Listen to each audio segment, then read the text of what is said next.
կենսագրություն ունեցող մարդ։ Անկեղծ ասած, ձեր պահվածքը տարակուսել էր այնքանով, որ դուք դեկտեմբերին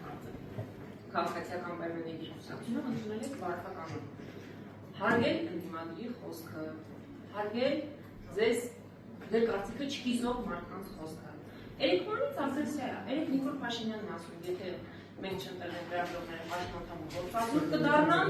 այսօր դուք եք հարցակում։ Հիմնված է իրական փաստերի վրա Նիկոլ Փաշինյանի ասած։ Մենք կայենք շարունակենք կառավարման։ Պարոն Ալեքսանյան, եկեք մեր կառավարության ծրագրի միջավայրում։ Խնդրեմ, հարցը։ Եվ ես ուզում եմ ասել, որ այս լրագրողների, նաև այս դահլիճում գտնվողների մեծ մասի ուղղակի ջանքերով դուք այսօր իշխանության եք։ Ուղղակի ջանքերով։ Այդ չասեմ նվաստացուցիչ ձևակերպումներ, թե քանի մարդ, քանի խմբակցության դեմ էր հերթ կանգնում, որ հարցազրույց կայի։ Եվ այսօր լրագրողների դուք կարող եք բայց դուք արտադրանքեք, ես իմ քաղաքական արտադրանքն եմ տալիս, որովհետև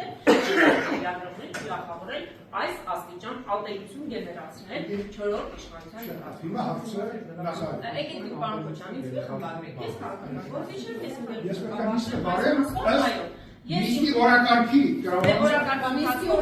փոխվեց, գրքերը հանգարվեցին, հիմա դուք Հիմա ես գրքեր չեմ թեժացնում, ես ընդամենը ասում եմ, որ անհրաժեշտություն կա հետևել ձեր ընդունած նորմերին, ձեր վարչականոնի նորմերին եւ չվիրավորել ընդդիմադիրի խոսքը, չվիրավորել լրագրողներին ու լրատվական դաշտը։ Այսօր ինչ մեր երկիրը